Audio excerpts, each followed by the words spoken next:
Hello, everybody, and welcome to Thursday of Cyberweek, day number 4.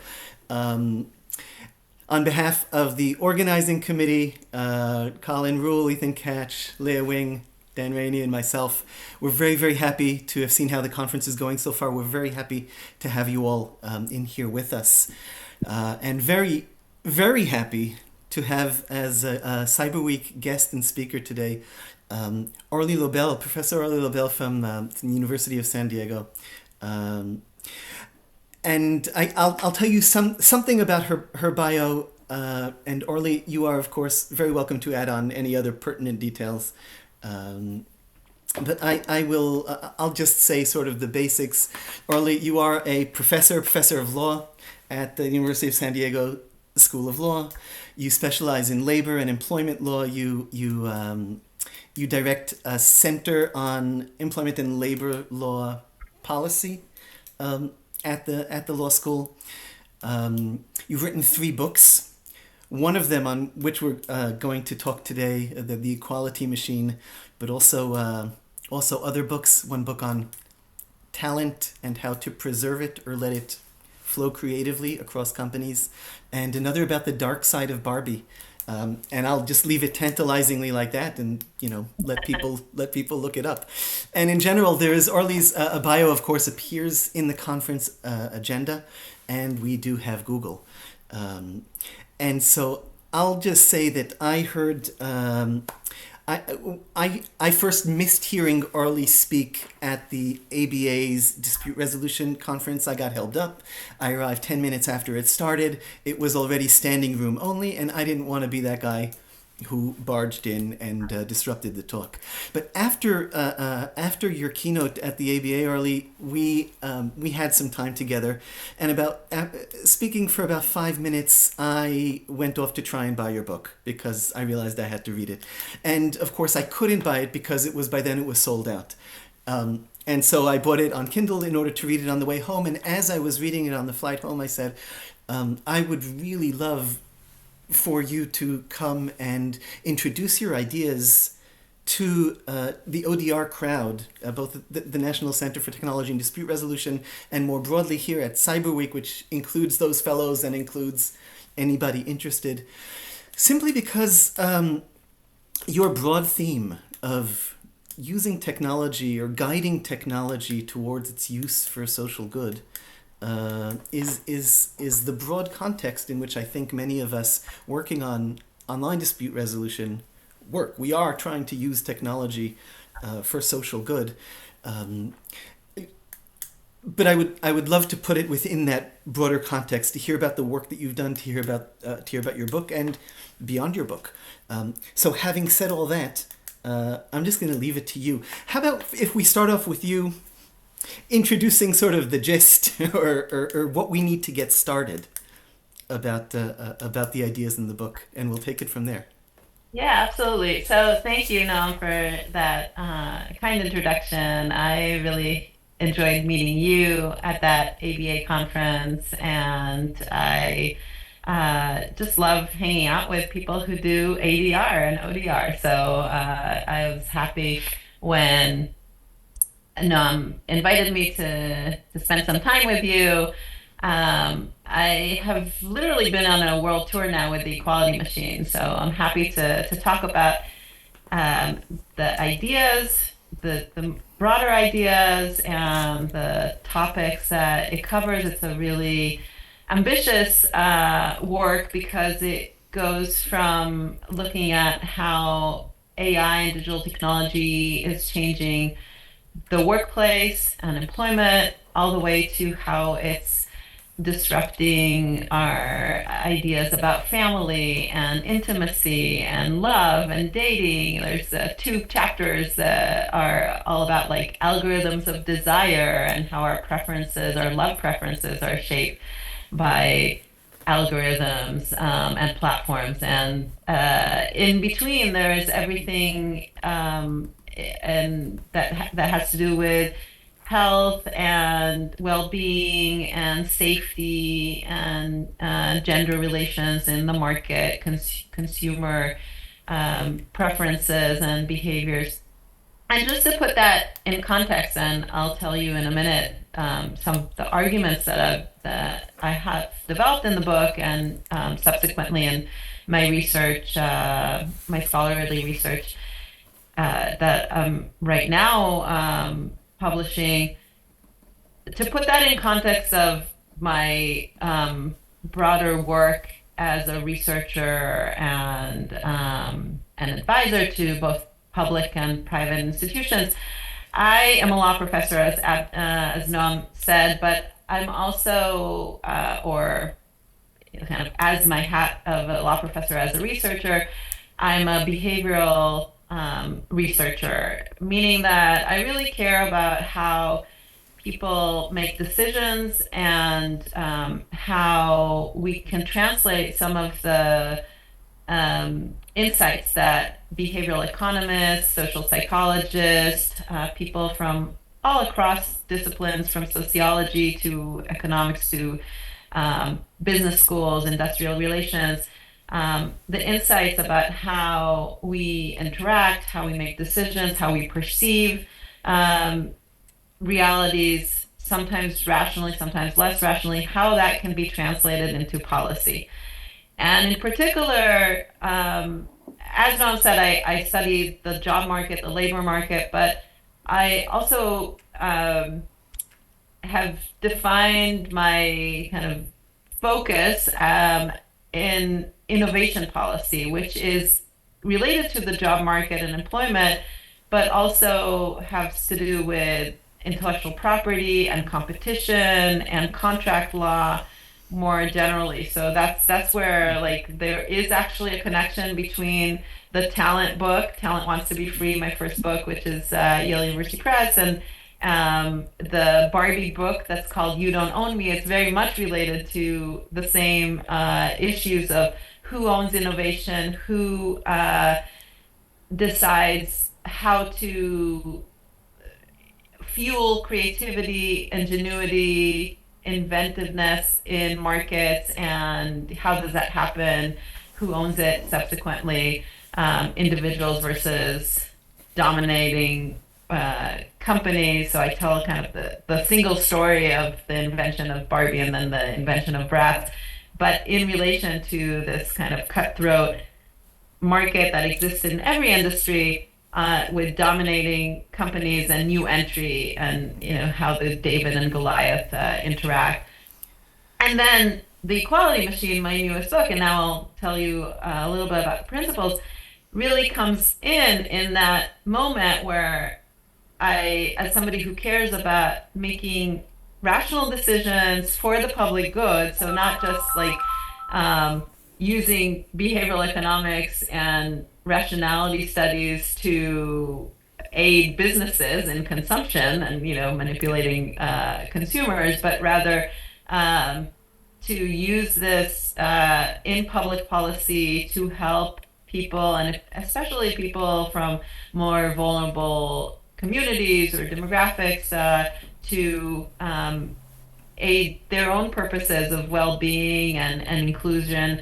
I wanted to intervene in a conversation that we have been having about AI, the future, and really the contemporary realities of AI disrupting so many of our practices, our day-to-day life, our every field. Intervene in a conversation that I felt was very skewed.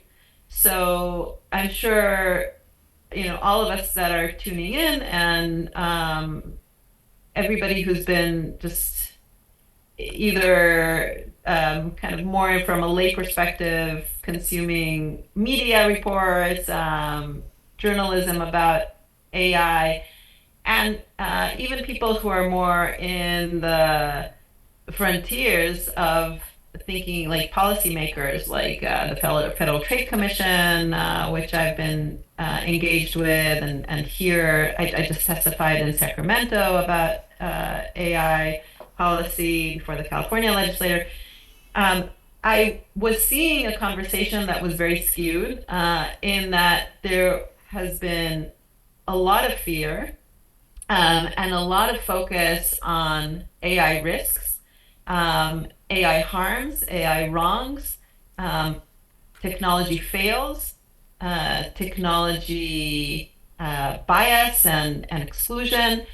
And the book, The Equality Machine, never for a minute wants to deny that there are harms and wrongs and risks. But what it wants to do is, and it kind of calls for, is a more balanced conversation about the good and the challenge, the promises and the challenges, the potential, the opportunities, and the risks. And B, even when we're looking at the harms or the wrongs that we've heard about, like AI, algorithmic decisions, to link it up to something that Noam and I, I'm sure, will talk about now, is like things like adjudication or algorithmic decision making in dispute resolution, but in other kinds of decisions like making decisions about hiring or about who gets different benefits. When we hear about inequities or problems that have emerged from introducing automated systems, I want to ask the hard questions of what is the source of the problems, so we all have a real informed conversation about what led to some of these inequities, and I show in The Equality Machine that there are many different answers, and it really depends on the context and the kind of problem that was detected. That sometimes it's about the design of the algorithm, sometimes it's about the way that the model was trained, sometimes it's really not about the model or the system at all, but it's just AI is serving as kind of a mirror to our face to show us inequities that are deep rooted in our society, and we can't kind of dump on the technology the burden of correcting real issues that have emerged over long-standing social practices. We should use it as a really fruitful tool to actually illuminate those problems, and we have to correct them using just our social resources and our political will. So that's kind of abstract, but we can talk about that in a lot of contexts about access to justice, access to health, access to education, all things that I care about deeply. And again, I want us to have rational conversations about where are fears sourced, why do we have fears, and to really reverse some of those fears, to say we need to, there are ways in which we can all have more informed, rational conversations about AI, and once we do have those, I argue that the potential will really be propelled, that we can really harness digital technology for good, but really only if we have skin in the game, if we're all having those, hard conversations about tensions, about based on facts, and not just kind of having this aversion and looking from the outside and having a too broad, too abstract critique and fear of the future, which is here. So many points to jump in on. I'll start off by saying that even though you do, as you say, you do lay the groundwork of discussing fears and biases and all, this is one of the most positive books I've read in a long, long time. It is an entirely positive book. It's like, okay, yes, there are bad stuff. Let's put that at the ground level. Okay, but everything also has a side of can be improved, can be fixed, can use the word to move the needle a lot, and I like that, particularly as you mentioned that that in order to move the needle on equality, you said this I think several times, it's not about offering a perfect tool or a perfect design for anything, but rather it's only about showing that to design towards something that is better than the status quo. And I'll just to sort of bring that into the dispute resolution world a little. I think that in the development of ODR, we saw this a lot. I know that in several different workshops that I was in with judicial systems, with judges, something that would often come up in different, all sorts of different ways of saying, yes, but if you introduce that system, it causes that problem. Or, it leads to this kind of bias, or it has this sort of downside. And when we would ask the question, yes, but how does that compare to what's going on now in the system? So several things might happen. One, rarely did they say, no, now everything's perfect. What often happened is that they'd say, well, we don't know.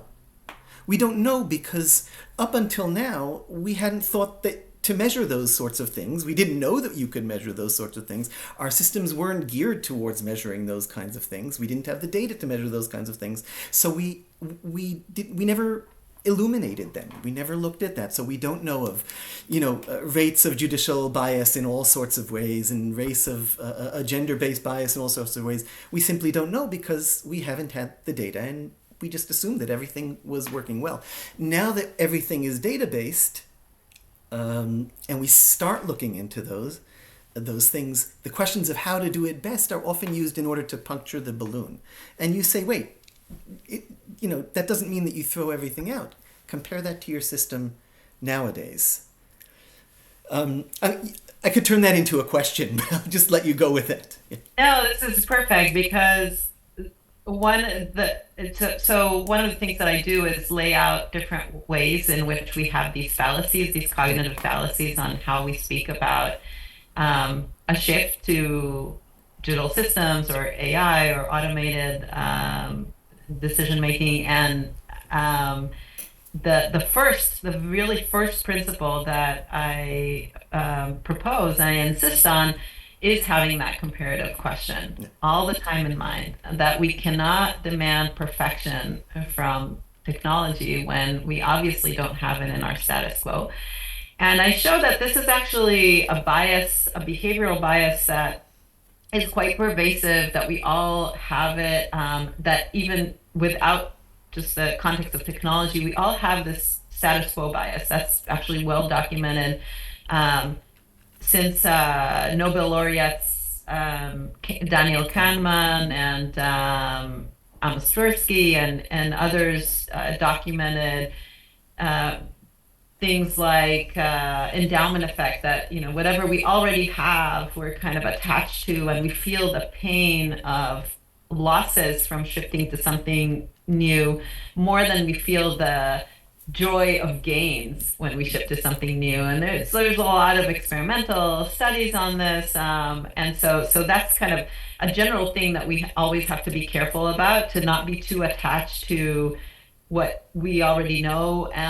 So that's one thing, but even more so when it comes to technology, we have this algorithmic aversion, this fear, and we have to discuss it really not in this kind of abstract, oh, it had some fail. So I'll give you a couple of examples, not from the ODR world, and then we can talk about the ODR world. So two examples. One, I think is very intuitive, so I think it's useful to just have that in mind. You see all these reports that are very alarmist about self-driving cars, like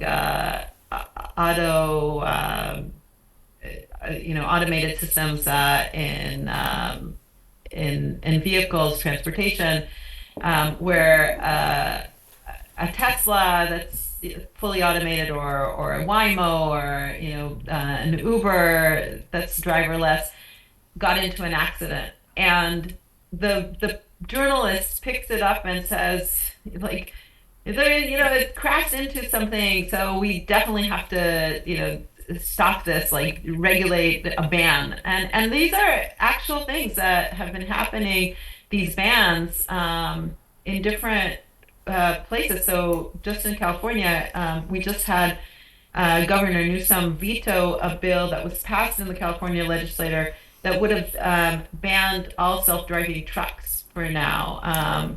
Because of these like fears, I mean, there's another piece of the fear that I'll talk to about later, but which is the job losses. And what I argue is that we need to separate that question from the readiness of the technology, the safety of it. But just on the question of safety, we have these what I called before tunnel vision, or kind of the salience, another kind of behavioral effect of the one thing that you heard about an accident, and suddenly you think, oh, this system is not ready. But of course, that's not never the right question. The right question is whether it's safer than what we have like human driving. And I think that that's something that's intuitive, and people, once they, just make that little shift, it's something that we can all grasp. Similarly with like bot radiologists that are designed to detect early cancer, or, like x-rays or mammograms, looking at that. Again, we should never compare it just in and of itself of like to 100% detection. We need to compare it to what we have, the human radiologist, and remember that there's a lot of human error. So that's one thing. Another example that, again, I think can lead us into thinking about dispute resolution, adjudication. There's a lot of talk about AI bias. And as somebody who, AI bias specifically on like demographics, so racial bias, gender bias, and as somebody who has been teaching for 2 decades employment discrimination, I'm very, acutely aware of how humans are very biased, consciously and unconsciously, based on identity, and it's very difficult to shed. It's, even if you kind of see it, even if a company was sued for gender discrimination, maybe there's some punitive damages that come along. Maybe there's some promises of some changes in the corporate, ranks or systems, but very difficult to change, to correct corporate culture. So again, when we hear about an algorithm that has been seen to have some like systemic biases of sorting, let's say, resumes and producing recommendations for a hiring body that has systemic demographic exclusions, then of course that's a problem, and there are ways to correct that. But again, that comparative lens, is it outperforming? Is it still recommending more inclusion, like less disparity among demographic groups than what we had before? That's already a win. It's a partial win. We can do better. We should do better. But we have to recognize that shift, that it is a win. And then kind of moving to the second point that's just, I think, super important that you made, is that the detection. So just asking about the comparative advantage also in the detection and the record keeping and the digital track auditing capabilities is huge. So much of what we do in the status quo is really not recorded.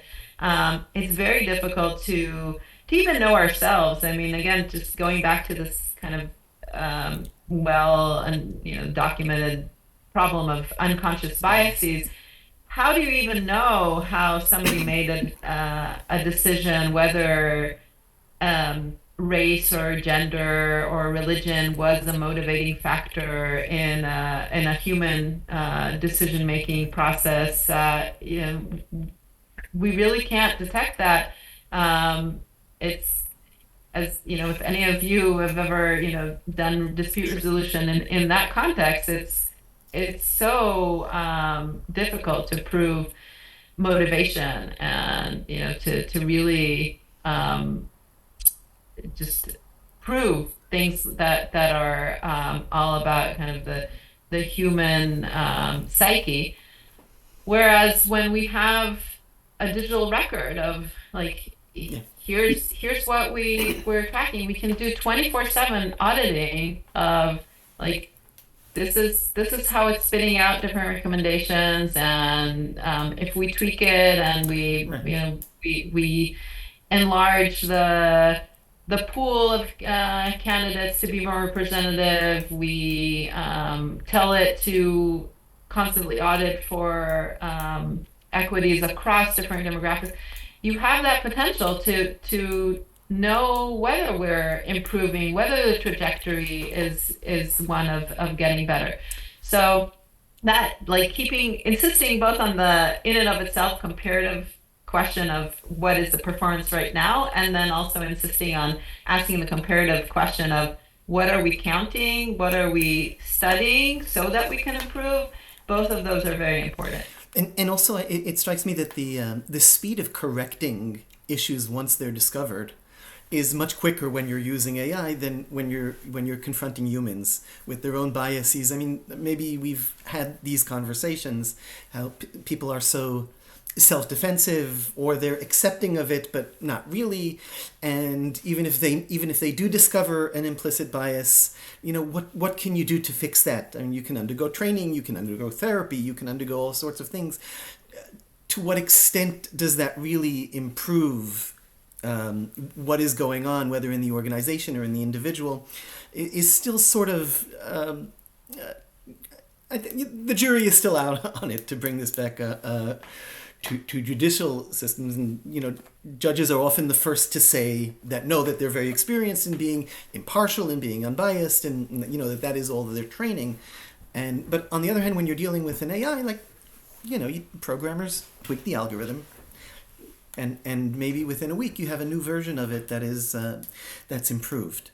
So even if you look at everything as failing forward, that's okay when you're talking with technology. Humans don't like to think about their work often as failing forward. Yeah, it's At least not also less really. emotional. I mean, Yeah. it's so when somebody is accused of being racist or sexist, that's Yeah. very emotional, and so there's lots of resistance, and it becomes very personal. So, whereas if we are kind of looking at it in a more technology solutions, I think there's more openness of organizations to make the needed changes. Let me take us in a really different direction. One is I'm going to combine two things that you said. One is you discussed in your opening, you discussed the different the algorithms of desire. Okay, so changes in our dating life, changes in different kinds of AI guided beings in our life, and in those chapters you discuss different kinds of robots as being a new part of our life today or in the new future. And it struck me that even though a lot of the focus was on the AI in this software, you also discussed the hardware, the design of the robots, the faces, and sort of the different behaviors that those elicited. And as I was reading it, it struck me that nearly all of our conversation in the dispute resolution field, when talking about technology, has focused on software. Whether communication software or AI type software now, but very little on hardware. So that's one thing I wanted to plant. And then let me plant something else and see what you make of it. The second is that you're writing on how our love lives are changing, our friendships are changing, different sorts of robots might engage different aspects of that, whether in caring for us or just being our friends. So that touched into another area that interests me, or two interests, which is one is the relational aspect of mediation or negotiation, as opposed to, let's say, the systems-wide, court-wide systems level.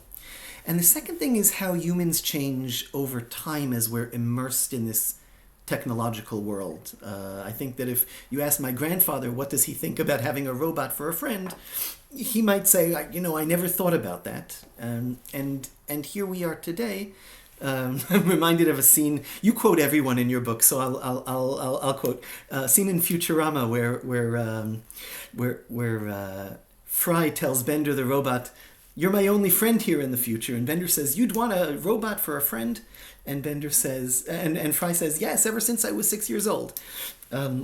So that shift to being able to accommodate things like this in our lives. Now, putting these together, okay, I know I've thrown a lot of stuff at the wall here.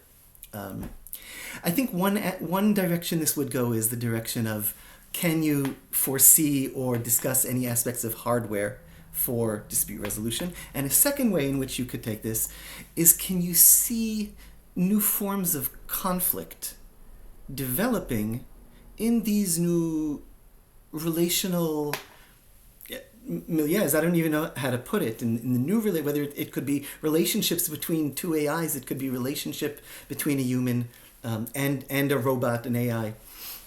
Have at 'em. Yeah. No, these are great questions and great thoughts. So I'm happy you asked about this question of what I refer to sometimes in the book as embodied AI. So, and one of the things that I did in the book was travel in some ways just online, because I was writing some of the book during COVID, and I had planned to go to Japan to study like the cultural differences of how the Japanese interact with robots, and South Korea. So my previous books were translated and featured in different ways, and in both. I traveled to Seoul and Tokyo multiple times to interact with them, and I wanted to really bring that question of the West and other cultures and how they interact with not just software, as you say, and digitalization and data, but also with robots, robotics, and embodied AI in the sense of like hardware and design. And I was very fortunate that even though I was doing a lot of this remote, after the book came out and it was again translated, and it's an Economist's Best Book of the Year, and so I got to like be not only in the United Nations. I keynoted their AI for Good conference in Geneva, where I met Japanese roboticists that really put in like pet robots, facial recognition, emotional recognition, and really led to some of the robots that we have today that are used, that are actually FDA approved to help alleviate Alzheimer's in patients when you bring like a baby seal. I can talk a lot about like all kinds of features, but I also got to be a G7 representative to the World Economic Forum for Japan's digital transformation, and I traveled to Tokyo again to like talk to the Japanese government about these issues, and all of this to say there's a lot that we need to think about, not just in the software part, but really how do we design machines that humans interact with in the best ways, in beneficial ways, in humane ways, really.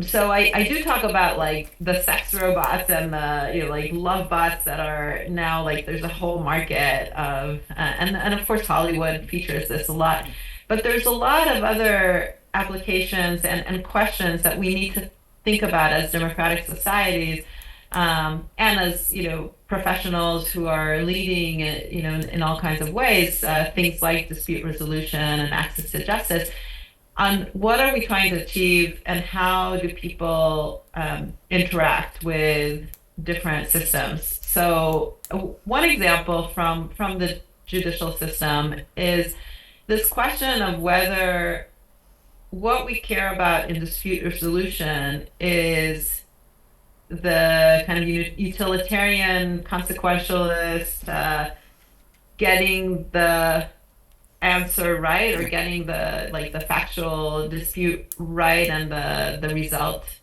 in the most accurate, fair way, however we define that? Or do we also care about that day in the court, that face-to-face interaction, that warm body of a referee that is giving the parties a voice, letting them, go through the process in, full of dignity and in a way that they feel like they've been heard. And the answer, I think, will vary in different contexts of how much I think both are important for sure, but there will be different magnitudes in which one we care about more in different contexts. Like I can imagine, and you're more the expert, and everybody in the room are more experts probably on that specific question than I am, but I can imagine that in contexts like simple disputes in like some consumer dispute resolution about like just like the price or like a one-shot purchase, like a refund, that you're not very emotionally involved in. We know today that systems that have been designed in the private market, like eBay was a real leader in this and having these just automated dispute resolution systems with sellers and buyers on eBay have worked really well. And you probably know about these findings and these studies, but I'll just mention them for people who don't know about them, that there's evidence that people who've gone through these really AI-based systems on a platform like eBay with dispute resolution are more likely to come back to the platform than people who've never even experienced any conflict and any dispute. So it means that it's been working really well, and you don't have any like embodied design or like an avatar that is like a named avatar of your like um, mediator or arbitrator or whatever this AI is in looking at the dispute. But let's take it to that realm. If you like, if someone's listening or watching this and starting to think, I wonder what a mediator robot, what might be features or design features. I know I'm putting you on the spot of the spot here. Yeah, What might be yeah, some design features right, of a right, mediator robot? right. So as a researcher, I really love um, designing experiments and thinking about this and basing this on empirical data. So like what I was saying is that like even if there's nothing that's like really embodied and there's really very few features, just like input your data of like what is your concern, and then you get like a chat that resolves it in some way. In some contexts that's enough, and all the way the spectrum to something that you're asking me, you're pushing me on like envisioning Yeah. that would be more of that warm body. So I would imagine that in other contexts, you would want some mimicking of the things that we value in that human connection. And I have another example from a referee, from kind of the fact that in a lot of sports, like in soccer and in tennis, we've been replacing referees with AI systems, and they like in tennis for sure they're more accurate. Right. Like you can like really detect whether it was Touch the line. Didn't inside touch or the line. outside, and yeah, and I was just in one of the opens here in Indian Wells in Southern California, watching a tennis match, and there were no judges. Like it was all automated.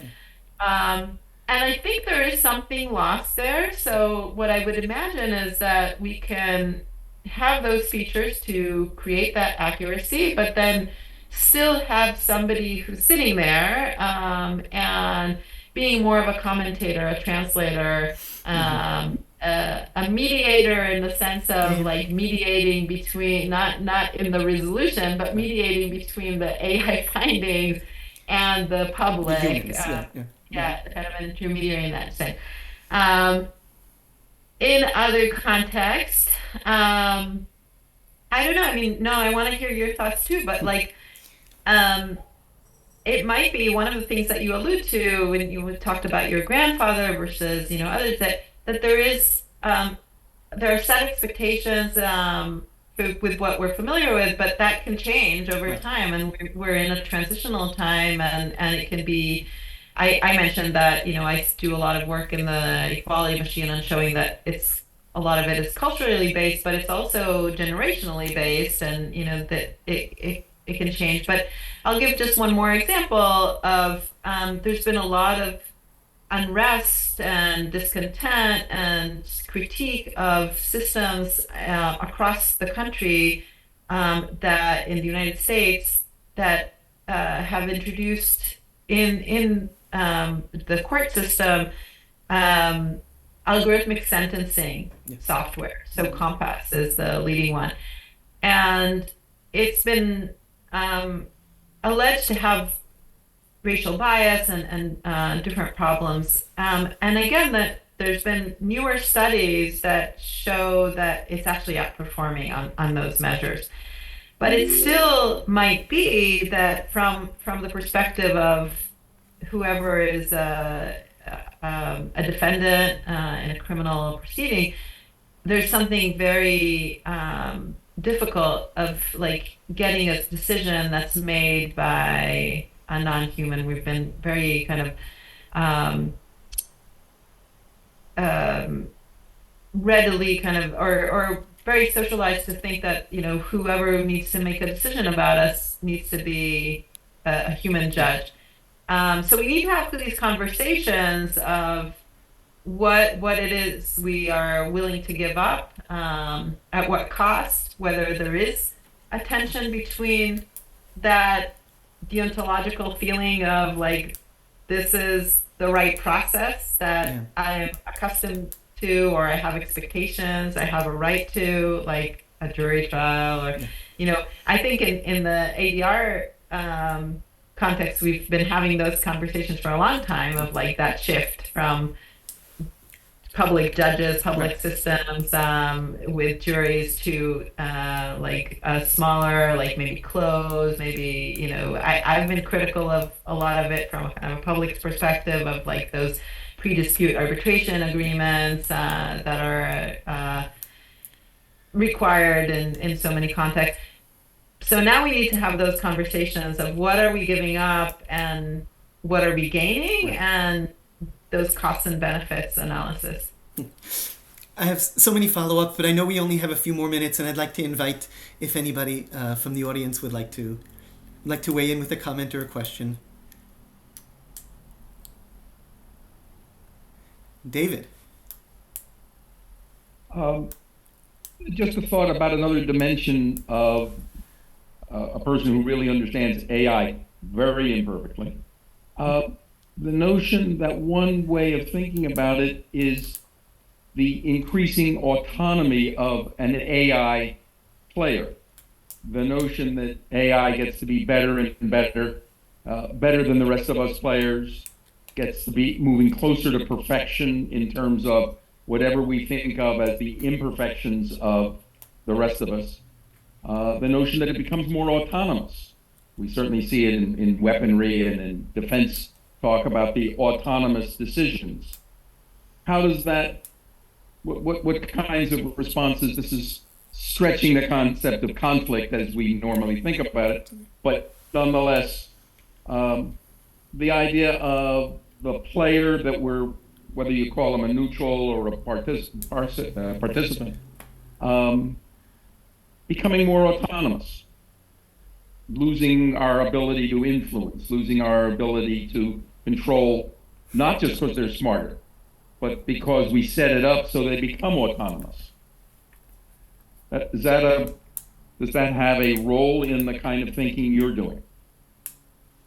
Yes, yeah, and thanks for that. So one of the things that is very clear to me the more I kind of delve into different policy debates is that there is, we really shouldn't be talking about AI as like one thing. And up to now, I think Noam and I were talking probably more about like algorithmic decision making and kind of single uses like care robots or dispute resolution like chatbot um, that's not designed for like general purpose, doing too many things or becoming an um, artificial general intelligence, that kind of like idea of um, having its own like sentient thinking or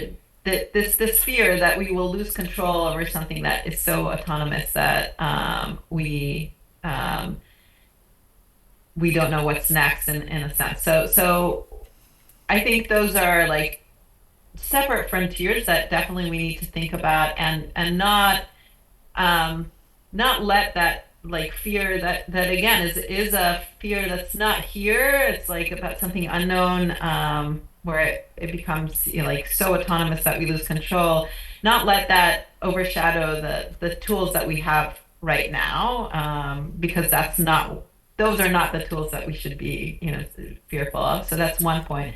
The second point though is that in some ways, those other tools that are here that we are talking about, they do have that sense of being autonomous, that you may be referring to as well, which is that they are so strong, they're so powerful, their computational abilities of mining through so many data points um, is superhuman. That's part of what gives them the comparative advantage. And what it necessarily means is that they're opaque to us in the sense of we don't exactly understand like how they've reached a decision. And that's, I think, a different question or challenge than being autonomous in that sense of like they'll now like, shoot off and like become weapons, like, and decide that the right resolution is to attack a foreign country. That's not on the table with like most of the things that we're talking about, like whether to introduce an online dispute resolution that's AI based, machine learning based. But it is like a different problem of it's so powerful that it's like looking at so much information that we wouldn't have the computational ability, and that I think is a fear that we need to let go of in some ways, and say it's an advantage that we can look at more information using these systems, and we need to create more tools to audit what Noam and I were talking about, like to audit the outputs, to audit the outcomes, even if we don't understand the black box of how the model is actually producing those decisions, like those resolutions. We That's kind of something a process that we need to go through. And Orly just demonstrated in motion how she is optimistic and positive about all of these risks and challenges. I know we have so much more. We are hardly getting started here, but I do know that our time is up for now, and I do want to stick to my word. So I just want to thank you all for coming. Orly, I want to thank you so much for coming to Cyberweek and sharing your thoughts with us. I know we're just getting started. Also, we are so much in the infancy of this AI revolution, and there will be so much to come. Not just in a generation or two. There'll be so much to come in the next year or two or three. And I really think, upon rereading your book before this conversation, that it's such a helpful book to sort of have in at the ground floor as we're looking at these things that are going to start coming fast and furious, hopefully in a good way. to help those conversations, as you say, to help facilitate those conversations which very often miss each other. And so I'm just so glad that you were here to share this with our participants and with people who will continue to hear this, whether they're students studying ODR, other folks who will watch us at home. Thanks so much, Orly. Thank you. Yeah, I'm easy to find. I love hearing from readers. I love getting thoughts and on all the LinkedIn and X and all those platforms. And the Equality Machine is out there. So I look forward to continuing the conversation. Orly, thank you so much. Thank you.